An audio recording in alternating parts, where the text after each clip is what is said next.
One of the most common things that I hear from people struggling with porn is, I've messed up too badly. My spouse is never going to trust me again.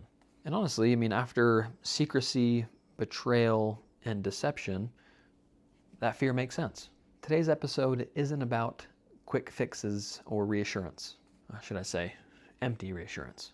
It's about what actually rebuilds trust and why trust isn't just repaired through words, insight, or even intentions, but built through a completely different way of living entirely. Hey everybody, welcome to the Inner Revolution. My name is Enoch Fossum, and if you're wanting to become a better person, then you're in the right place. Here at the Inner Revolution, we're here all seeking the same thing, and that's change. Change for the better. Change to become the person that you want to be. So welcome in, grab a hot cocoa on this cold winter night, and let's jump in. But before we do, we have to thank our sponsor for this episode, which is Anovo Counseling and Wellness. Anovo is a Utah-based clinic that specializes in sex addiction, which is mainly pornography, betrayal trauma, self-worth, anxiety, depression, and trauma. They're specialized in things like EMDR and ART to help you work through your trauma-related history. Anovo also does lie detection, which can be really helpful. Generally, when you think of lie detection, you think of just criminals and things like that, but you can actually do that with a couple. If a couple comes in and the spouse doesn't trust, let's say, her husband, right, because of pornography, because of lying and deceit and all that fun stuff that comes with it, the lie detection is a great tool that you can use to actually start off with a clean slate and to make sure that everything's out there on the table. And if your spouse doesn't believe you, well, the lie detector can say otherwise to really try and help start to give us a better base when it comes to trust. Now, of course, the lie detection isn't the main thing that rebuilds trust. That's not true. If it was, then this episode would be really short, right? Struggle with porn? Hey, take the lie detector and you'll be good. Your wife will be happy from then on out. It's not the case. But it can be a great tool to actually start off therapy with a clean slate of trust in general. So if you are looking for a therapist or even a coach to help you work through pornography and work on hitting goals you have in your life but aren't quite sure how, then you can click the link down below in the description to schedule a session. All right, so let's jump into it. So when it comes to pornography in general, okay, and obviously this episode is geared towards those that are in a relationship. You can be married, you can be dating, what have you. I think this is going to apply to you. But you need to come to understand first that porn isn't experienced as just a bad habit by the betrayed, okay, by your betrayed spouse. It's experienced as if it's an actual relational betrayal. It's like you might as well have gone and had an affair, gone to the brothel in town, okay, and had an affair and actually slept with someone else. That's what it can feel like. Now, I get a lot of guys that say, well, that's not even close to the same thing. Like, I understand. I get it, right? Let's be real. It's probably better that you've been struggling with porn instead of struggling with actually acting out and sleeping with other women. But that's not the important part. The important part here is that the feeling that your spouse has when they find out you've been watching pornography, let's say for years even, can feel as if you actually had an affair. Now here's the important part, okay? Obviously, it's all important. But the secrecy is often more damaging than the sexual behavior itself. Okay, let me say that again. The secrecy is often more damaging than the sexual behavior itself. And so most women, most partners in general, right? If you're a woman and you struggle with porn, that's a very real thing, and It's getting more and more common these days. But for the sake of this episode, I'll just assume the man is the addicted and the woman is the betrayed. Okay, so generally, women can handle the disclosure of you saying, like, babe, I've been watching porn. Okay, that's not the hardest part to hear. The hardest part to then hear is the secrecy. So women can deal with the sexual behavior. They can't deal with lying and deceit. Okay? I mean, it makes sense, right? Let's say, for example, you've been struggling with porn for 10 years. Think about all the things you guys have done together over the course of 10 years. A lot, right? And so they're going to look back over the course of this 10 years that you've been struggling and lying and keeping this a secret from her. She's going to look back on every activity that you've done and realize, oh, so when we were doing this, like when we were at Disneyland, or when we were in Hawaii, or when we were scuba diving, man, what an adventurous couple, huh? But all of those will now slightly be tainted with lying and deceit. And so it's generally not the sexual behavior itself that causes a lot of pain. It's the fact that you have been lying to them. And so many spouses are going to have symptoms that are consistent with actual betrayal trauma. I mean, essentially that's what it is. It's betrayal trauma is what your wives, girlfriends are going to go through. Obviously, everyone's different, and depending on how long it's been going on and things like that can determine the difficulty of all of this. And so there's no one size fits all with any of these, so don't get me wrong here. But some of these symptoms that your partner might experience are things like being hypervigilant when they're around you, having anxiety and obsessive thinking. So let's say one night you're late coming home from work. She might think, oh man, what's he doing? He's probably watching porn right now in his car, or at work, late at the office, things like that. Or they may have things like, they may struggle with things like depression or insomnia. Also experience things like fear and loss of emotional safety. Because when it comes to betrayal trauma, trust isn't just broken. Generally, it's shattered. And again, everyone's different, right? But if you have been struggling with this for years and keeping it a secret and lying, and if there was deceit involved in all of this stuff, don't be surprised if your trust is completely shattered into a million pieces and there is zero trust to be had. So for the betrayed partner, the relationship no longer feels like home. It feels unpredictable. And you can't heal trust in an environment that feels unpredictable, that doesn't feel safe in any way. So now we go on to the next phase, right? You tell your spouse that you've been struggling with this, or you came out and told her. You know, I hear a lot of the times, I hear the addicted say things like, I've apologized to her, I've given her insight into my addiction, to why I turned to porn and things like that, but she still doesn't trust me. Like, okay, trust is built over a long period of time, and it can be shattered in a second, and that's the difficult thing. But when it comes to just apologies and insight, most of the time it's not going to be enough, because talk is cheap, and insight without behavior change often deepens mistrust.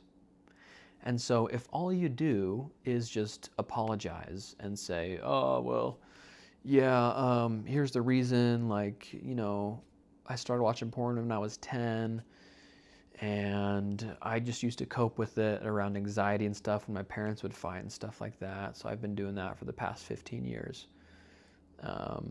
But if you don't change anything else, dude, it's oftentimes going to deepen the mistrust and keep it shattered rather than actually repairing any of it.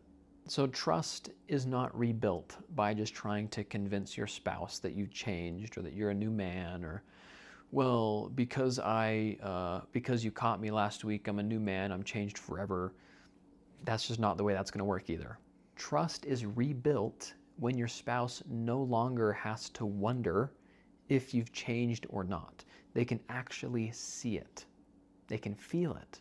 Whereas if all they do is hear about it, forget it. You're just making your life a lot harder when you do that. And not pun intended. Because you won't be getting any action, I'm sure. At least for a while. You know what I'm saying? So when you tell your wife, or if you've been caught, or whatever, when you've been found out, rather than just apologizing, obviously that's important. You need to apologize. But that's only the beginning. That's only the beginning of trust. That's not even a foundation, man. That's not even a foundation to that. Okay? But what you really need to start with, the foundation, is taking full ownership of everything that you've done. So there are 3 core principles. First is no minimizing.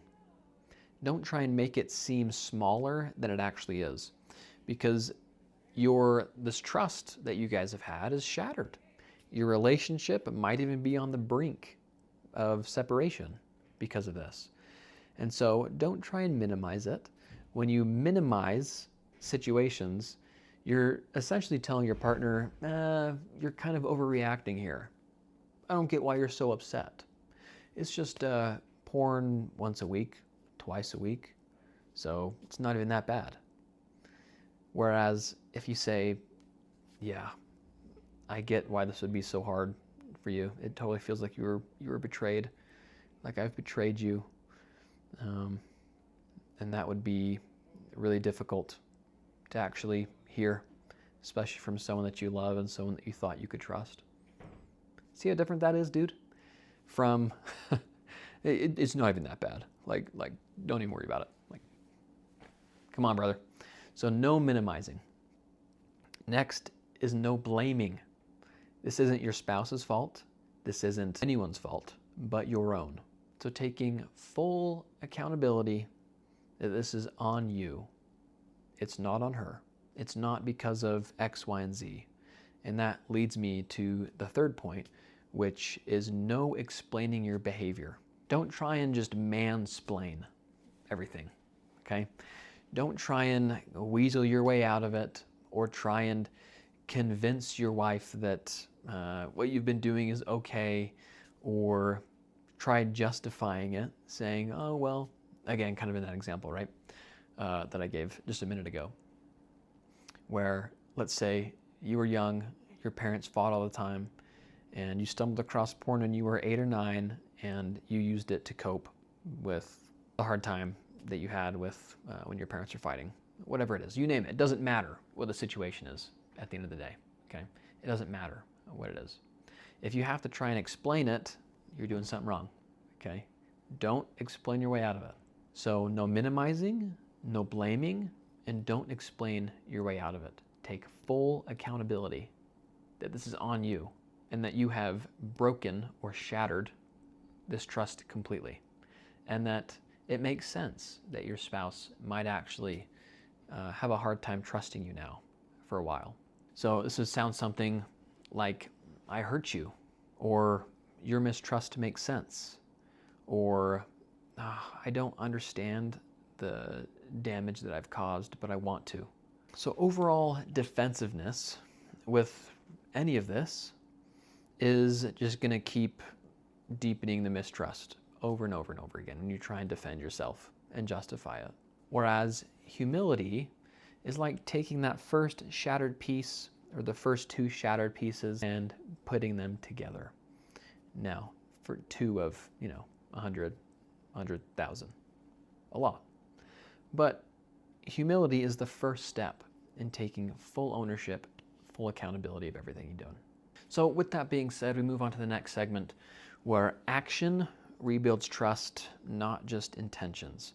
So what are some things that you can actually start doing to get more of these shattered pieces and starting to put them together? First, we have radical transparency. So it first starts with no private digital worlds. Okay, you've got to come clean with everything. If it was However you were viewing pornography, if you were doing sex chats, things like that, whatever you were using to do all of that needs to come up front, and you need to get rid of it, swipe it. Your devices need to be open access.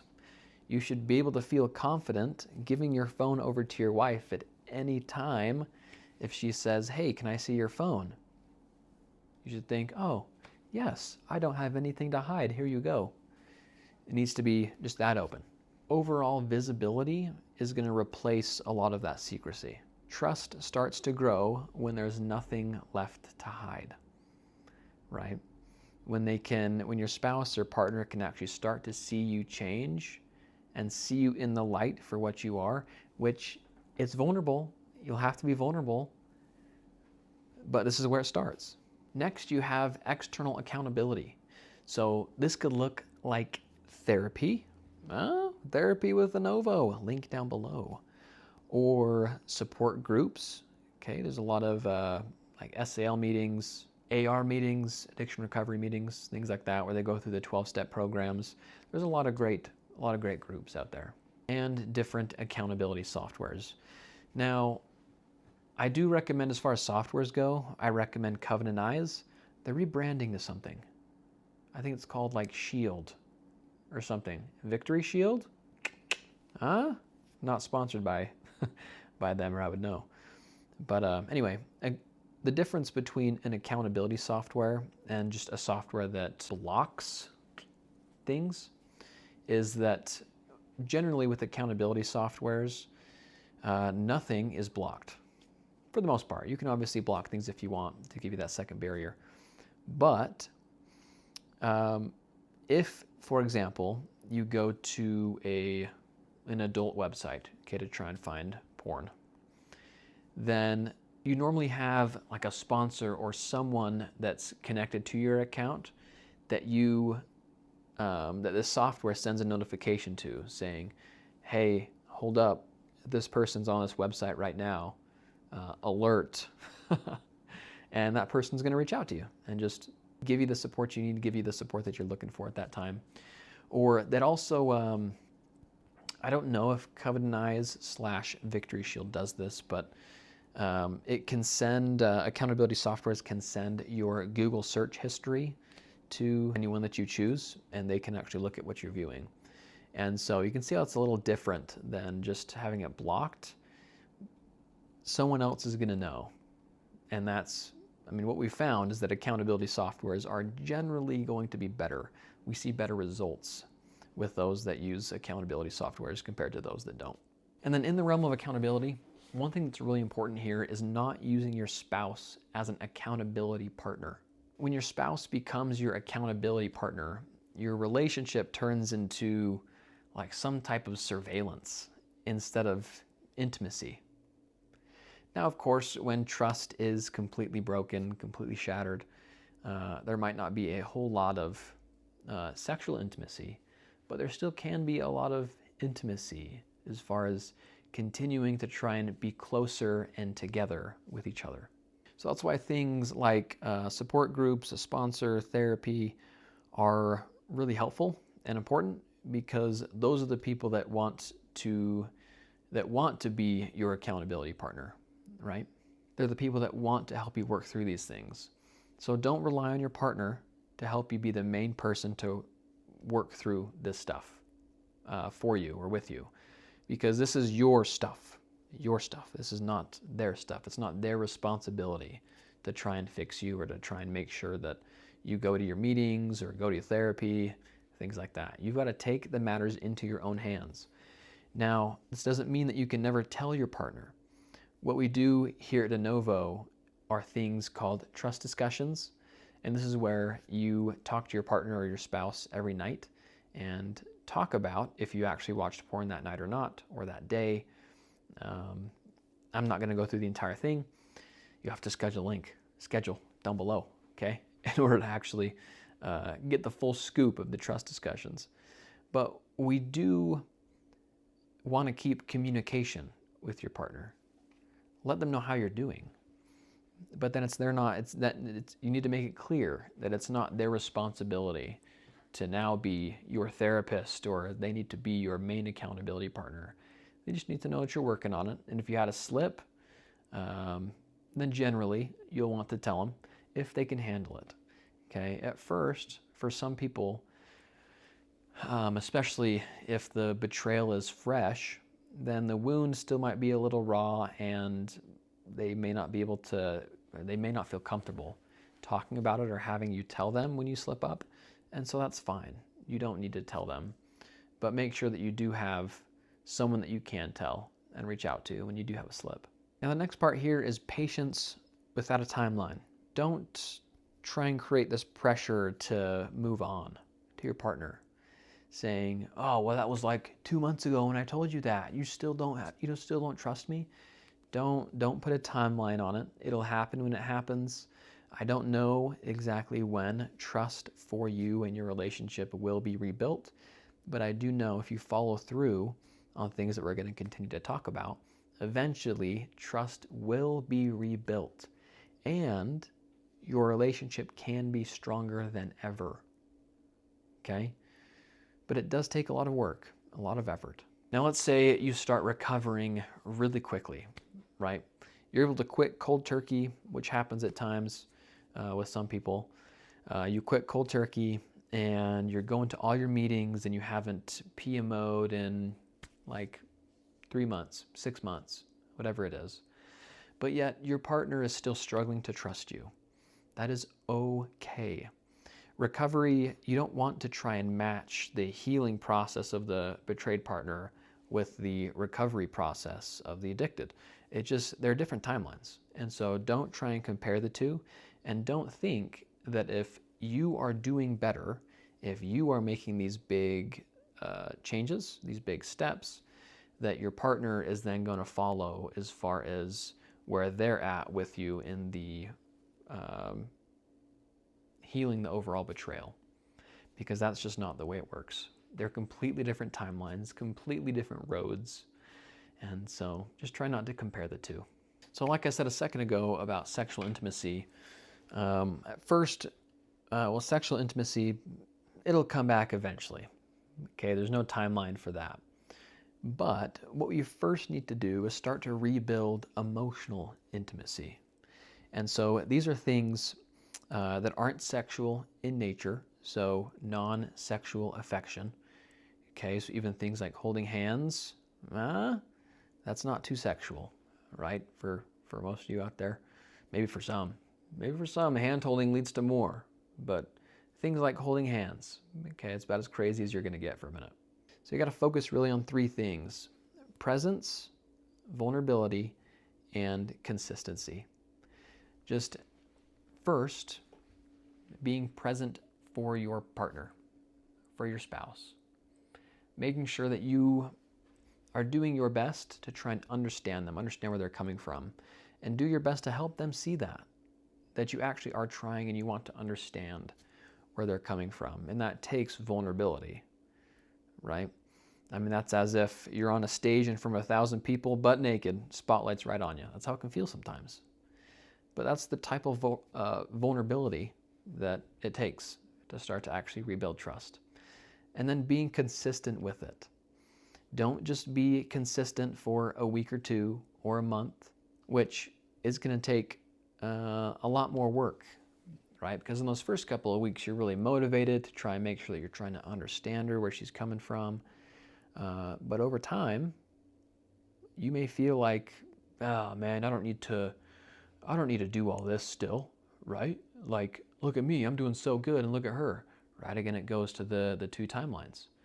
So being consistent in making sure that you are always trying to be there for her, that you are trying to actually understand how she's feeling, even if a year down the road, that trust isn't rebuilt and she still has a hard time with things, doing your best to try and understand where she's coming from there. Pornography trains the nervous system to want sex without the actual connection. This healing process is going to start to reverse that. But you can't just jump into sexual intimacy, right? You can't just jump into having sex immediately with your wife. I mean, Hey, if your wife's cool with that, then great, dude, great. But for most of you, your spouse may be a little reluctant to jump in bed with you. So overall, if you have those three things, presence, vulnerability, and consistency, over time, trust will be rebuilt. Now, like I said earlier, this trust that was shattered may not be able to return back to what it was, but something completely new can take its place. Something deeper, more honest, and more secure. And you have to believe that that's possible. It is. It's possible. And so on those days that you find yourself not wanting to be present or not wanting to be vulnerable, you want to put walls up and go to your hole, whatever, you have to come to understand and believe that you can create a type of trust that is stronger, deeper, and more secure than what you had before, no matter what that looked like. And you don't earn this trust by demanding forgiveness. You earn trust by becoming predictable in your overall integrity. Man, my restless leg syndrome is so bad right now, dude. I have to, on camera, I'm probably going, so bad.